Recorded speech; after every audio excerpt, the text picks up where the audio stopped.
किसी को रावण अच्छा लग जा रहा है, किसी को राम बुरे लग जा रहे हैं। आजकल तो सबको रावण ही पसंद आ रहा है। हाँ, पता नहीं है ना रावण के बारे में। बस उनको ये पता है अपनी बहन के लिए लड़ने गया था तो पक्का भाई था, मर्द अच्छा, था। ये हो गई डिमांड। इस भाई ने बहन की पति को मारा था और किसी को ये भी नहीं पता शूर्पणखा ने सब प्लानिंग करके रावण को मरवाने के लिए किया। जब उन्होंने पहली बार श्री राम को देखा था वन में, क्योंकि वो उनके एरिया में थे शूर्पणखा के, उसने देखा, उन्होंने शक्ति देखी, वो समझ गए यही है जो इसको खत्म कर सकता है। इसलिए वो जानबूझ के उनके पास गई।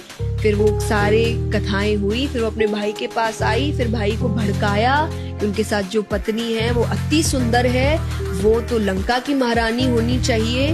तो वो एक तो बहन के कोई बदले के लिए गया नहीं था, उसे था अपने लंका को और शानदार बनाना, वो शानदार सुंदर रानियों से बन सकता है, तो वो इन चीजों के लिए गया। दूसरा, ये भी अगर किसी को नहीं पता है, he was a rapist, please go and read about it. उन्होंने एक अप्सरा का बलात्कार किया था जिनसे उनको श्राप मिला था, जिससे लोग कहते हैं ना कि मुझे रावण जैसा व्यक्ति चाहिए जिसने सीता माँ को हाथ नहीं लगाया। हाँ, आजकल तो यही बोलते हैं ना, क्योंकि वो लगा नहीं सकता। उसको श्राप मिला था कि अगर बिना इच्छा से किसी भी स्त्री को छुआ तो उसके 100 टुकड़े हो जाए। इसीलिए he tried his level best. उन्होंने राम जी का रूप भी लिया सीता माता के सामने कि वो उस बहकावे में आके अपने आप को समर्पित कर दे।